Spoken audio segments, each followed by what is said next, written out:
There we go. Good Yes. evening, everybody. Welcome, welcome, welcome, welcome. It is a wonderful Monday night. And thank you so very much for taking time to join me. And Cubbie and John is off doing his thing that he does every Monday night. So he's not here. But we are, and we are ready to have some fun with all of you. So we do appreciate you taking time to join us. I know a lot of people are going to be catching this on the replay tonight, right? Just the matter of fact, everybody's, Atlantic City, DJX is going on. They're hanging out, and we're not. We're not there. We're not there. Cubby, I don't know about you. When the shows come around, there are certain ones I get some FOMO for. Like there's certain ones I get FOMO for, and Atlantic City is one of those. And I think that's because that's the one that I've consistently attended. There's only been 2 years. This is now my third, where I've not been. The first year, as I was driving down, I got word my mom had a stroke. Like Oh, as I was driving there, and what made it worse was I was going down with a friend, and he was riding with me. So I see you, dude. Like I dropped him off, hopped in the car, drove back home, and was able, fortunately, to get him ride back home. Another year, we had the school year start really early, so I couldn't go. And now this year, so I've been in Atlantic City a couple different times. It's not one that I frequently attended because I think just both basically locality. As they're just representing DJ Event Planner and some other companies I've worked for. I Yeah, but I know what you mean about shows like Midwest DJs Live or MEX, and but I'm going to MEX this year and Wedding MBA, so I won't have too much FOMO there, hopefully. yeah. Yeah. Well, it happens. And that's, I'll be honest, that's been one of my thoughts. Like, okay, so I missed out on this one.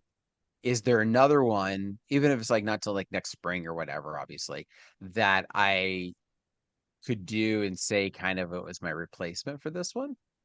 Can you do Um, Harvest of Sound? How close is that to you? I heard that's a good one.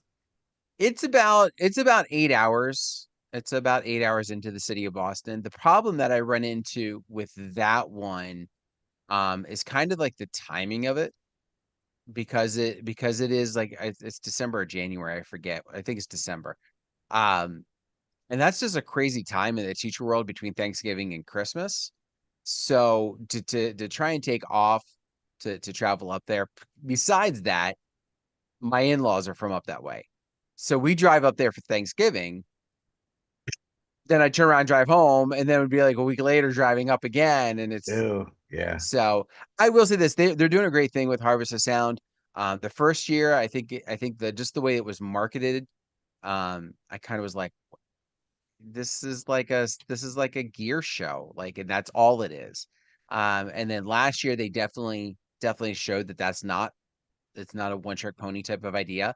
And this year, some good things are happening, it sounds like. So definitely one of those shows to keep an eye on. If you're anywhere near there, definitely check it out and head out that way for sure.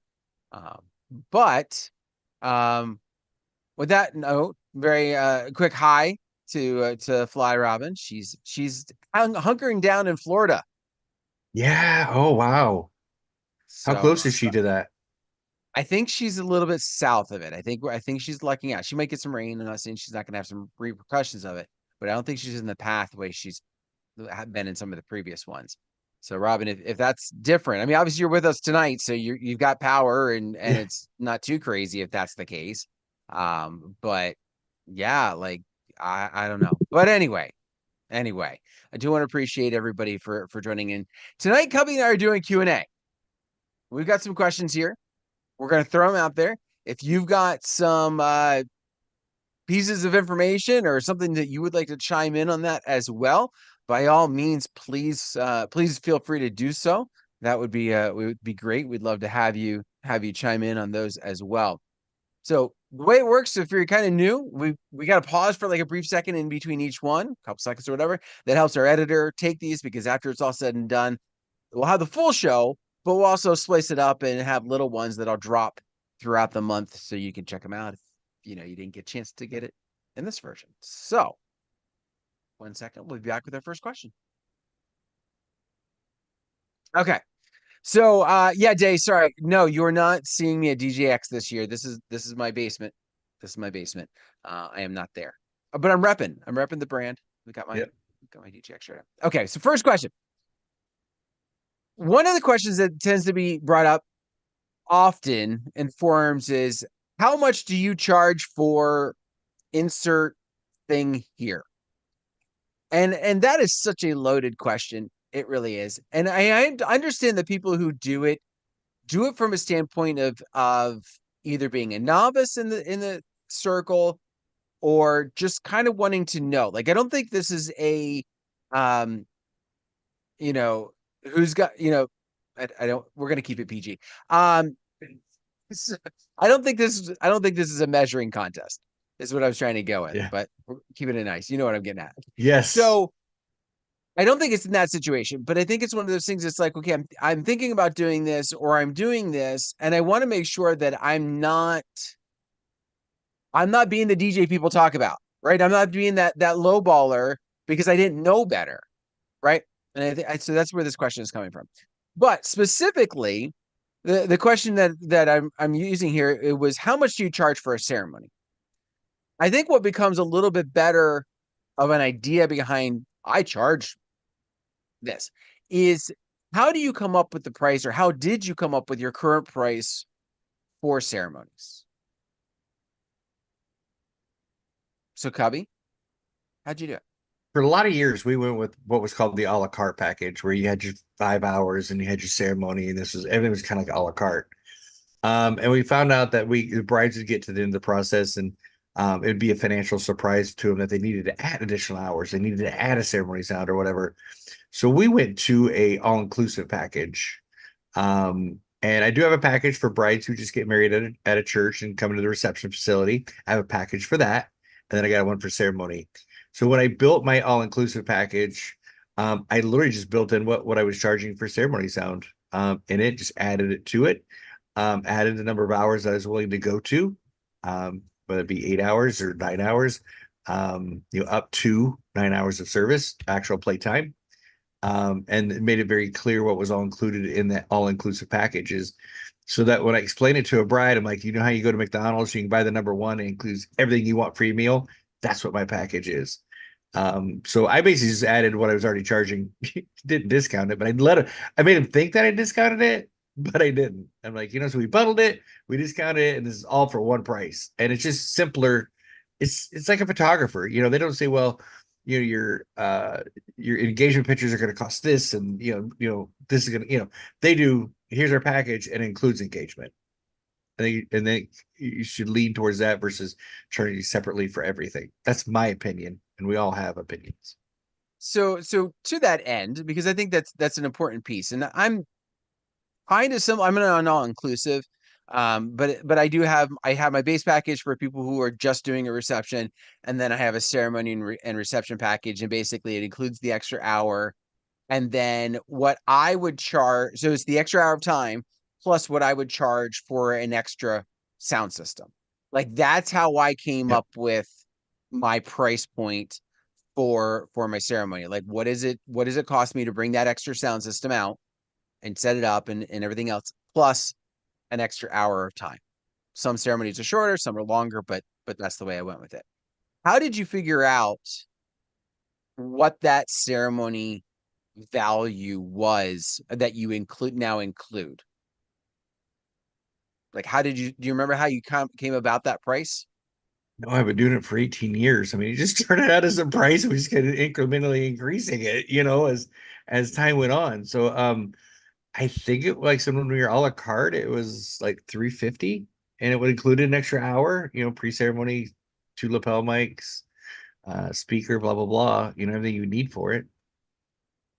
And I Okay. really go into great detail of what it includes, because I have some of my people in my area that use wired mics and they put them on a mic stand. Mike, I don't do that. I have lapel mics, and I do have a handheld in the event you have somebody reading a passage or a poem.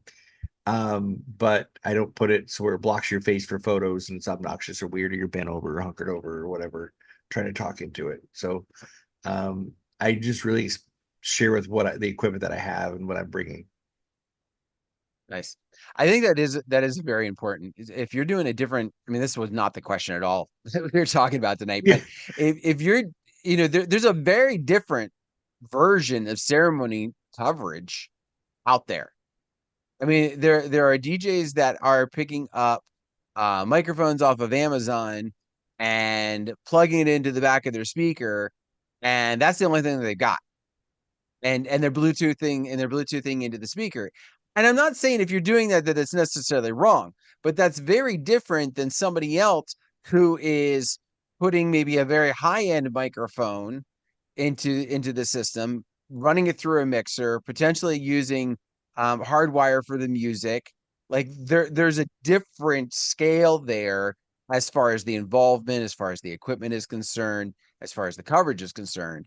Um, and I think it should be charged accordingly, right? If you're doing that one end of it where you're bringing, for lack of better terms, you're bringing out the kitchen sink, then you should be charging extra for it. But don't just say, "Oh, I do ceremonies and it's this," because you say that and your couple may be thinking it's the first scenario. And real because that's what they saw at the last wedding they went to, when really yours might be over here. Um, in the same respect, if you're in that first scenario and you're getting top dollar, all the more power to you. Go for it. Go for it. I will say this. I think one of the pieces that, because of how weddings have transitioned, I'll say the past 8 years, where almost every wedding I'm doing now, I'm doing ceremony coverage in addition to obviously reception. I think it's one of those pieces where, as DJs and as sound people, we should be investing in, and we should be charging more for, because there is a lot of pressure on you during that time. They showed up for a wedding, right? So there's no do-overs because something went on you.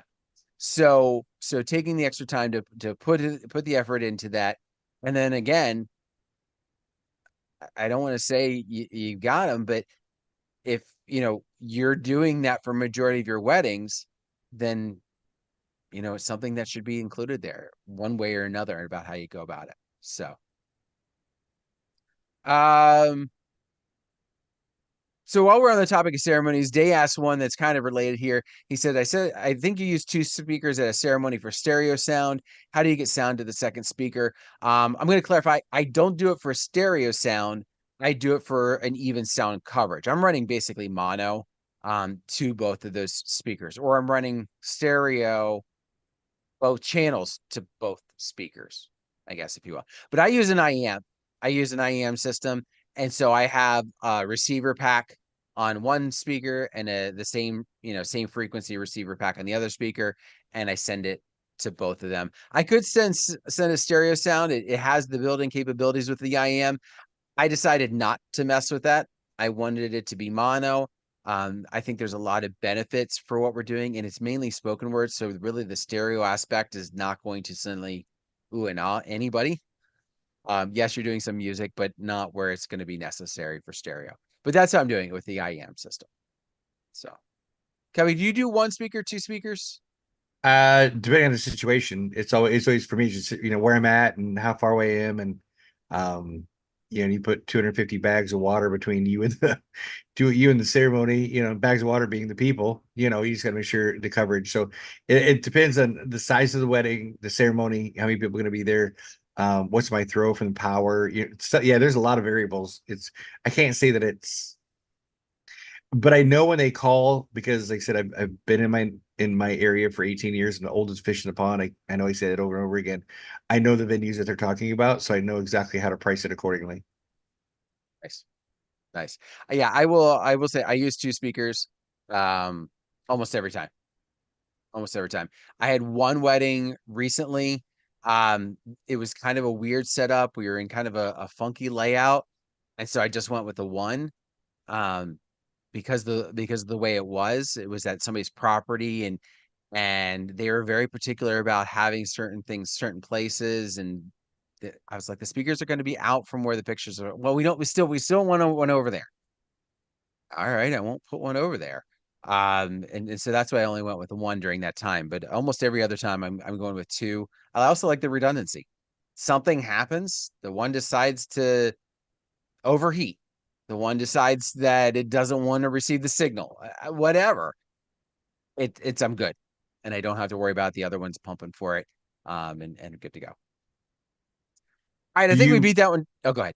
one last question. I know some people in my area that actually use the same speakers that they use inside for the reception for their ceremony. Do you use different ceremony speakers, or do you take the ones inside? Now I have speakers that are specifically designed, not designed, but specifically set aside as my ceremony That's what speakers, I and it's have. my Bose S1s. They're wireless, they're battery powered. I can put them wherever the heck I want to. I don't have to need power. In fact, when I do a ceremony, the only power I'm carrying is my battery power for my actual rig. Everything else is battery powered and wireless because of that. And I picked a third one up so that I can use it for cocktails and or have it as a backup if something happens kind of funky. But no, I prefer to have my reception space completely set up so that I can so music is Yeah, playing as soon as the ceremony ends. I have the same thing. I use verse eights, so basically same situation, battery Yeah. operated. Yeah. Um, I think it's a good idea to go that route to have that element there for it. I think it makes more sense to have to not have to beg Peter or steal from Peter to pay Paul, something like that. But yeah. All right. I think we beat that one to death. So we'll yes, pause sir. here for a second. All right. I'm going to jump down to our third one here on the list. Are there common DJ events that you would not do? And if so, why? I think I already know your answer, but Yeah, I got two of them, oh, and okay. That was not the answer I thought you were going to say. Okay.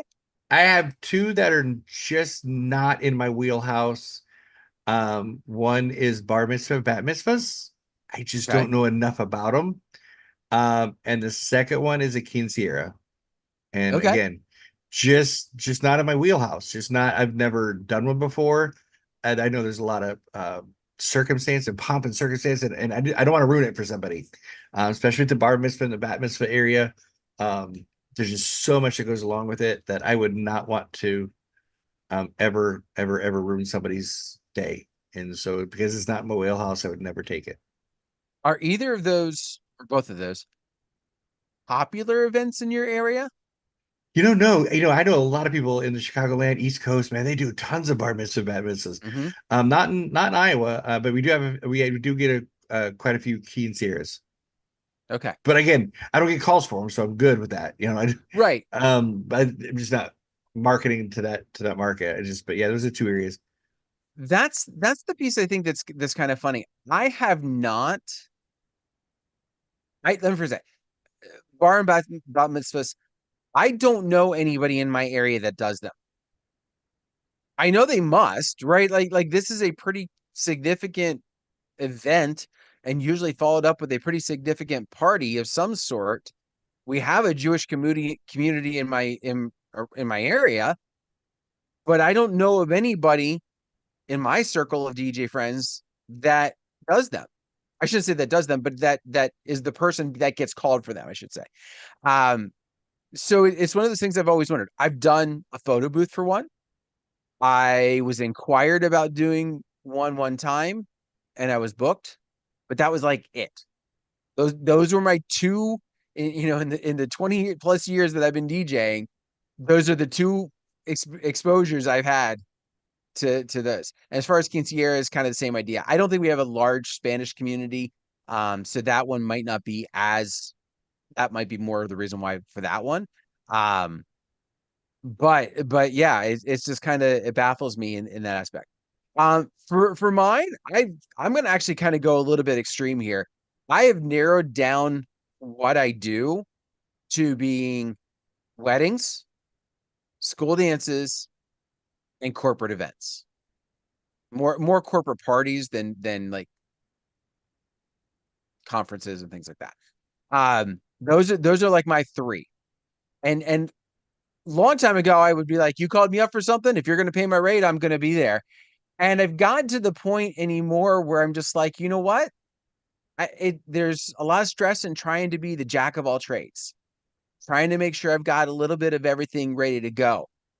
So I, a long time ago, kind of said, I'm going to pull back and I'm just going to focus on these. And even corporate was kind of like, I wasn't even entertaining corporate really for the most part. But now I've started to get some more like companies that are reaching out and they're large companies. And I'm like, okay, this could roll into that, could roll into this. So you know what? Let's do it. Plus, depending on your corporate party, it ends up being a wedding without the mushy stuff.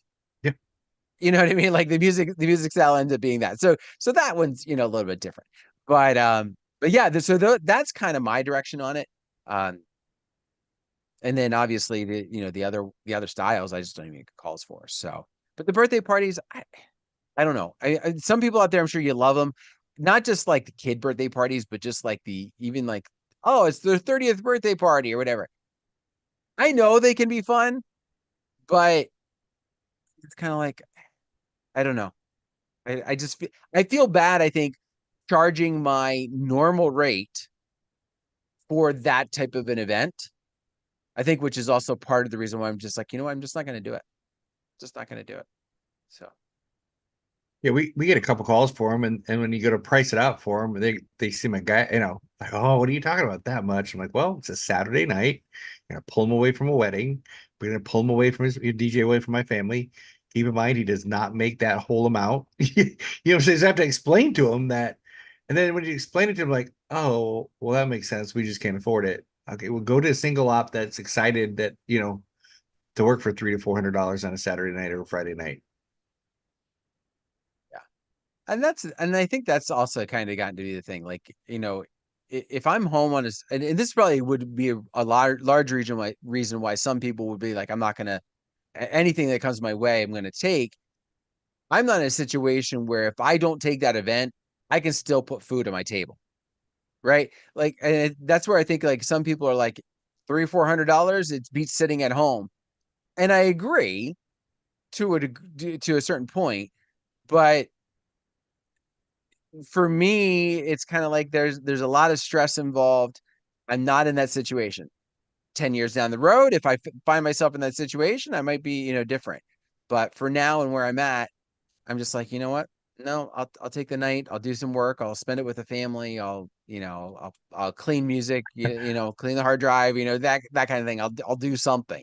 I'll enjoy Um, the night off. I will I'll definitely enjoy the enjoy the night night off. off. Yes. Yeah. You get too many of those though, and you start to go, why do I still do this? Yeah. That's been from time to time, but okay. We'll pause here. I'm going to talk music here in just a moment. All right. So coming back here, we're talking music, and this was a question that I thought was kind of interesting. It wasn't exactly worded this way. Some of you may have seen it on Facebook, but the question that I'm posing here is: under what conditions would you be willing to repeat a song during an event? And so while you're thinking about that, I'm going to take the scenario that I found. It was somebody that posted this on, I think it was the DJ Help Desk, and they were talking about how they played a song that was a request, and it wasn't like it was a new song. I think it was Shake That or something like that. Um, and they played it, and apparently it was like the dad's favorite song of all time, and he got up and he was having a great time. And so, I think they said like 45 minutes later, they asked for it again. And we're like very adamant, like we want to hear it again. And it went over huge again. And then at the end of the night, they asked for it again. Oh, And the DJ played it again, and it still went over huge. And they made the comment that that was very different than their philosophy. Their philosophy is one time only. But because of how it was posed and because it was for the dad, they decided, sure, why not? And it ended up working all three times. So, under what circumstances would you, or are you like, no, that's my policy. I'm not repeating songs, no ifs, ands, or buts? yeah, that is so tough. I will definitely do it if it was like one of the bride's favorite songs and she happened to be out of the room, maybe doing sunsets and you didn't realize it, she was out. And she came back in and goes, could you play this? I'm like, oh, I played it earlier. Could you play it again? I'm like, yeah, give me, I'd be like, yeah, give me another 30, 45 minutes. So there's some distance in between when I played it originally. Definitely for a bride. That's 3 times in one night. If I did it, I would do the old lead in, dad wants to hear it again and his check's cleared, or use something like I'd definitely be laying the groundwork knowing that I was not the unoriginal DJ playing the same song 3 times. It would definitely lead into, well, dad's up here again, he wants to hear the same song, so come on, something like that. But I wouldn't, yeah, I don't know. That's so situational that, ugh. I will say this is a line that you have to be, I don't know, almost be a little flexible with from time to time. Not just from the couple standpoint. So obviously, yeah, your client asks you for it again. Try and get them to give you maybe a little bit of space, so it's not like played the song and it's like 3 songs later you play it again, type of situation. But I still think back, and this is what still haunts me, and I don't know how many years it's been, maybe 6 years now. Those COVID years throw us all off, but Yeah. 6, 7 years ago, I was doing a Christmas party for an ER nurses group, and they had asked for, so remember the song, R. Kelly Ignition. Okay. I play it kind of early, it was like on a list that they've given me, and so I played it, whatever. Well, they weren't quite ready for it yet. Okay. So you can hear where this is going, right? Like Yeah. it was maybe an hour later or something like that. They come up and they ask, and I'm like, I've already played it. Well, let me play something else for you. No, we want that song again. Listen, I don't play songs twice in a night. Pick a different song. And they were very adamant about it, to the point that they went to their boss, who is the one who hired me, and he was going to do anything for his nurses group. Comes over and he goes, play the song. And at that point, I was no longer in good graces with this gentleman, because he had to come over to ask for that song. Even though, and I was like, I was like, sir, I've already played it. And he's like, I don't care. You're playing it again. Okay. And it wasn't like, as you're hearing me retell the story, it sounds like there was like, maybe I should have had some inkling that they were going to run to the boss ahead of time. I didn't. And as far as I knew, I thought they would let it go, and obviously they didn't after the 2 times or whatever it was that they kept asking. Um, but I think that's the one thing you kind of have to think in the back of your head. Not like, oh my gosh, they're asking for it again, I got to instantly, bow down and do it. But what would it hurt under the circumstances that you have? And exactly like you said, the lead in that says, hey, this is going out for, Jenny and Jill over here. Without, they really love this song. So everybody, let's join them. Let's make this the best song ever for the two of them tonight. Even if it's not your main couple, kind of keep those things in the back of your head. Because the other issue, kind of similar, is you could have them running up to the couple, begging them to tell you to come up and play it. And now the couple, I'm not saying they're going to be mad at you, but the couple is going to be like, I had to come up and ask you to play this. Like, what would it have hurt for you to have appeased them at some point? So I don't know. Yeah, yeah. That's so situational that some people are like, damn, I can't believe he's playing this song again. You know what I'm saying? Like they weren't in love with the song the first time, and then you played it again. So some guests may be that way towards it, Mm-hmm. and then you turn off those people. It's so situational. It's so horrible. I still have to. And, I'm glad and I when don't did deal with you it. play it? Right? Yeah, When did you play? Right? Did you play it in the peak of dancing, and now we're asking for it an hour later while we're still going hard? Or is this like you played it at an earlier moment when they really didn't take to it, and now they're wanting it again? Now we're dancing. Now we do want it. yeah. Did you drop it too early? Yeah, it's like the radio station. That Shabuzi song. Every time we jump in the car, it's on the radio. Every hour. They play every hour. Every 45 minutes, it's in a rotation. Yep. Well, and for those of you that hate that about radio, I'm just going to quote a little drip for you here, little radio insight. The average listener only listens for about 15 minutes. So the reason why your hot songs are hitting so often is because the average person, when they tune it in, they want to hear their favorite song. They're not listening for hours on end. So those of us who do listen for hours on end go, "Oh my gosh, again?" So Day says, unless it's Party Up by DMX, I would play that 4 times a night if I could. That song hits hard and then it just fades anymore. I've got to really learn to quick mix the middle section Yes, I got a good short to edit. get to the stuff, you know what I mean? They like the bridge, they like the beginning. It's that middle that they kind of lose. I will say I took a little trick from Mike Walter because I have a cue point set early on, right before it goes into like we'll say the first verse, and later on it repeats it. Maybe a minute later. I'm timing. I don't remember exactly where it's at. But if I'm doing an event that there's a bunch of kids, school event, um, or one other type of situation, right? I'll hit that like when it goes to hit there, I'll hit the next one and jump that whole first verse because that first verse, if you've got the wrong crowd, they could take offense to it. And so I'll just skip all that and they're none the wiser half the time. They're just get into it. So little tip for you if you're looking for a way to shorten the song, but also to get over some of the stuff that could be potentially offensive to the wrong people. So, all right, pause for a second. All right, now we're back. So this next one says, "Give me your thoughts of starting a wedding DJ business as a side hustle." As a side hustle. So I want you to think back, Cubby, because I think when you started your DJ business, it was a side hustle. Not for very long, but it was, right?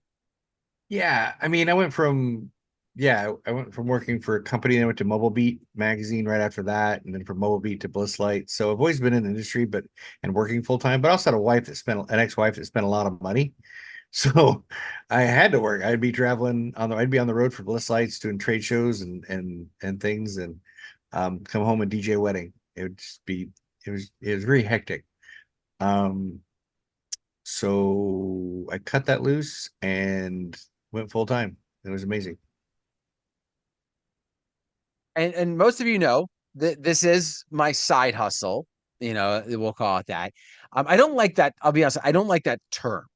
I don't like that term because there's a lot of times when I'm DJing, I might be talking with people. Like for example, this past weekend, I DJ'd a wedding for a coworker of my Monday to Friday job, and that's the way I word it. My Monday to Friday job is I'm a school teacher, right?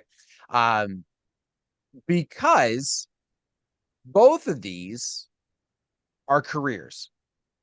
Both of them, I treat them both as full-time careers, which drives me insane during the fall, but that's what I do. So my suggestion to you would be get out of the thought of this being a side hustle and start thinking of it as a second career and treat it as such. Whether it is a part-time second career or whether you make it to full-time careers, whatever it might be that you're having. I think in some aspects, I think you owe it to your couples. I think it's important. Um, but it matters and it shows. And I don't want to toot my own horn here, but I was given a huge compliment a few years ago. I was at a Marbecca workshop. We finished for the day. Those of us that were part of the workshop, we went out to dinner. Mark and Rebecca, they went back and they weren't feeling the greatest, so they just kind of hunkered in. So just the attendees, we went out to dinner together. And the one I've known for a few years, Adam Scuba, for those of you that know him, um, I didn't know the other guys that were with us. I mean, they were from about 2 hours away from where I am at, so they just weren't necessarily on my radar per se. And Adam said, I want to account for Dan, basically. He's like, I've known him for a few years. And he said, you would not believe that this is a part-time gig for him. He treats us like it's a full-time event. And that meant a lot. Like because it meant I was doing the right thing. Like that's the way I treated it. But the fact that somebody else saw that and thought that meant a lot, especially somebody in our industry, right? Like I can fool the average Joe any day of the week, but I'm not going to fool someone in our industry. And so when that came out, that was important. So I think what I'm saying behind this is, and just kind of repeat myself, is that treating it in that way will further yourself with your clients, with the vendors that you're going to be working with, especially the venues and the photographers that you could potentially be seeing week in and week out. The other entertainment companies that are potentially going to send you overflow.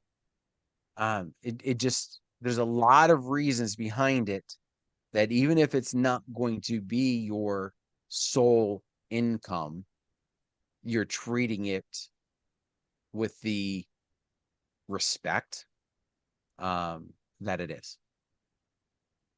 Definitely treat your business as a business, not a hobby. Yeah. Why didn't you just say that, man? That would have saved us like, I don't know, 10 minutes right there. You just Yeah. let me ramble. You just let me ramble. I'm I'm telling you. sorry. No, you was doing good. I don't know why my phone's going off. That's okay. You looked at your phone and my watch went off. I thought, did we both get a did John just tell us to shut up? Is that what it was? Yeah, he's Did we get a watching message us. for John that says, listen, you guys are talking too much. Shut up. Um no, it wasn't. Mine was a ring notification, which anyway. All right, let's pause for a second and we'll come back with our last one. Okay, Text. so for our last one tonight, this is going to talk about photo booths for a second. All right, so the photo booths, one of the big upsells. There for a while, I was starting to wonder if the trend was going by the wayside, and then I think it just kind of came back. Um, do you have someone to run your photo booth station at your events, or do you basically just trust it with the guests to manage by themselves? I have two people, and I share that when I when I when they book with me, that it's experience. It's experience for your client. They have a guess it. One will help them in and out of the booth and share with them that everything you see in the screen is going to be on their photo strip, and then help out with the props. We collect the props back so we don't lose any. And then the second person will help you put your guest put it in the book and not go when they're drunk and go crazy and sign everywhere. So, and I said when I bring two people, it just helps it run smoother. So yeah, I definitely bring out I guess there's a lot of people in my area that have those social media booths. They drop and run and leave it there all night. And I outsell them that way because I'm like, look, they have nobody there. If something's happened, nobody's on site to help you. You have to call them. It might be an hour, might be down an hour, and they don't get the experience of somebody talking to them and having fun with them. And we call them party. Yeah, it's I forget what the word I use for them, um but yeah, I definitely have people. I have one person that like I have multiple people that will run the booth, but when I send them as just single setups. Um, I like the idea of the two people. Also to kind of help each other out because from time to time, I know like if the dance floor is really going and the booth isn't really getting used, like they get bored, and if they're kind of hanging by themselves, they're gonna like start playing on their phones or something like that. But I know a lot of times for me, it's been hard sometimes even getting one person for a certain date, let alone potentially trying to set two aside. So I think that kind of makes a deal. But I'm with Cubbie. I think having that person there is a big help because some don't even know, even though it says push here to start. I think some don't even potentially know what to do with it. Some of the parent generation and older, right? They may have seen a booth, but they never really necessarily jumped into it. Or if they did, it was different than yours. So then they're nervous about what am I going to touch or anything along those lines. I can see where, the drop and runs are nice. Like, listen, if I had 5 of those and we could send 5 out in a weekend, like that would be some great money of just dropping and then going back and picking it up. Um, but I've also had some boosts that have just kind of had an issue. And it wasn't an issue that was, mechanical failure or something like that. It was just something that decided to act squirrely because a guest hit a button they shouldn't have, or a guest, decided to do something they shouldn't have. Or one time it was too hot. And for those of you that do prints, the plastic ink doesn't like superheat, and the paper ripped, or not the paper, the ink ripped, and so it took getting it fixed. Uh, had someone not been with that, who knows? Who knows? So I'm a big believer in having somebody there. I think it's a good idea. Um, just from a lot of the standpoints with that. The other advantage to it is, and this is some way that might help some of you, especially for if this photo booth is going to be at the same event that you are, is now you have an assistant, Mhm. right? Like, and pay him accordingly, right? Don't just say, "Oh, now you're my assistant too, so you're going to do more work for less money, or for the same money." Having that assistant being able to be there to grab social media content for you, like, hey, if the booth's not busy and I've got a great dance floor, do me a favor, get some video shots, get some phone shots, some picture shots, something that looks really great, and then just drop them to me. Oh my gosh, that is such a huge help. It is such a huge help, for them to be able to do something like that, to be able to utilize that extra piece. It really just kind of helps everything move smoother. I like to sell the experience. My whole event that is customization and personalization. And so when I can share that it goes over to my photo booth, that it's still experience. I'm lucky that my photo booth is my wife, and she gets to bring a friend. So they're hanging out, and I get to hang with my wife, and she gets to hang with a friend, and we have a great time. And I'm lucky that way. That's not everybody's situation. And I get that. But if you can work with your wife, I encourage you to do so. Or leave your wife at home and work with your girlfriend, whatever you need to do.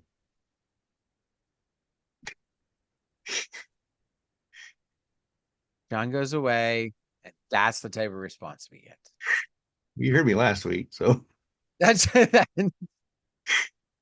that is true. That is true. So it doesn't matter if John's here or not, I guess. no, no, I was kidding. But I mean, seriously, if you I get an know. opportunity, is go with people you enjoy. I mean, you're gonna spend some time with them, like you said, and getting those social media shots from not behind the DJ booth, so you're not the creeper behind the DJ booth with your phone out there, and they're catching it from a different angle, and you're in the back that way. Yeah, it means a lot. How many of us, I mean, in the same respect, like how many of us would like to have that shot from the crowd with us and our gear in the background, right? Because a lot of times people don't want the gear, right? They don't necessarily care about the gear. But if they see the gear looking really cool and amidst this really great party, now the two ideas go together. And now it's not such a weird idea. So having that person to be able to grab that, when there's maybe some downtime, or if you're doing the 2-person team, like one person, like, listen, it's kind of slow. Like, there's some people it was kind of slow, but I can handle this. Like, go get some shots. Go take care of that and come back. I think that's great. So, plus there's some other cool ideas right now. Like, Cubbie was talking about the experience. The Danny Max booths have, there's the Roamer ones, and I know he's not the only one, but his are the ones that I had the most experience seeing.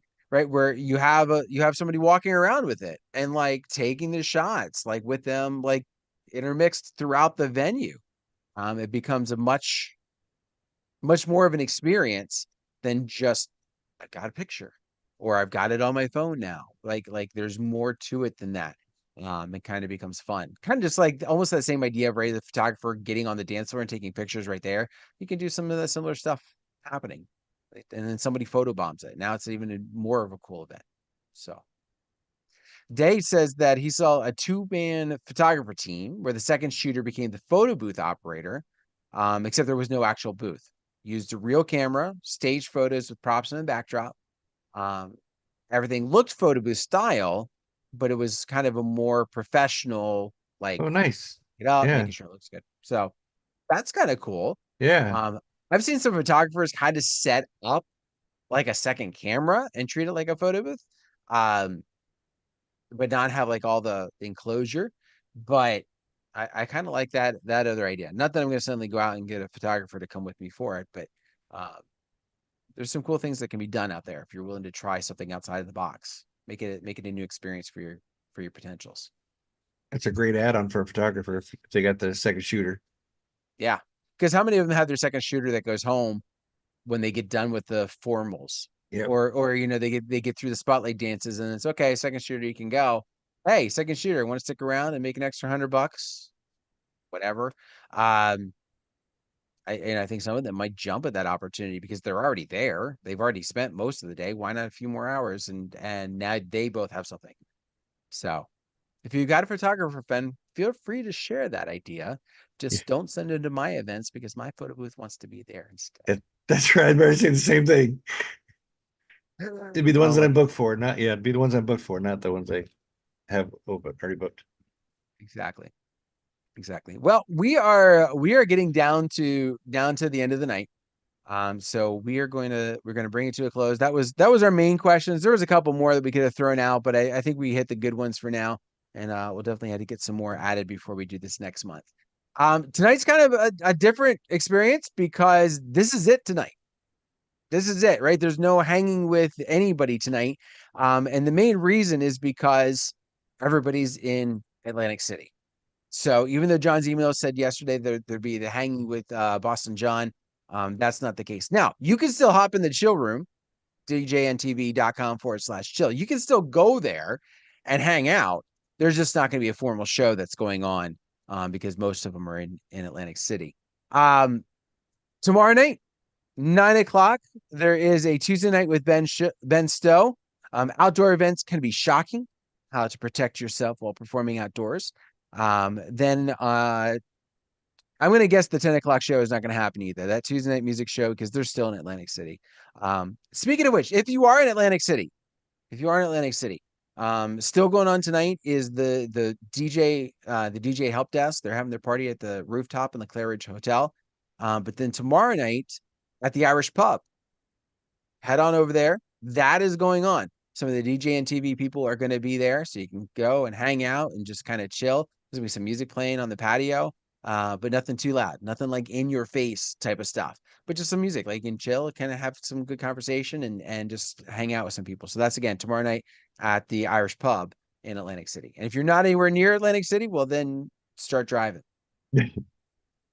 But I've got my tips coming Wednesday morning. John's got his tips tomorrow morning. And that is this week. That is this week. And if we get any news on new gear dropping or anything like that, we'll be sure to pass along as much as we possibly can. So on that note, Tubby, you're not with us next week, right? You're No, busy. I got the Iowa state Fair. fair. Yeah, I was Yeah. state fair. Yeah. So it'll be John and I, and we'll figure out what's going to happen from there.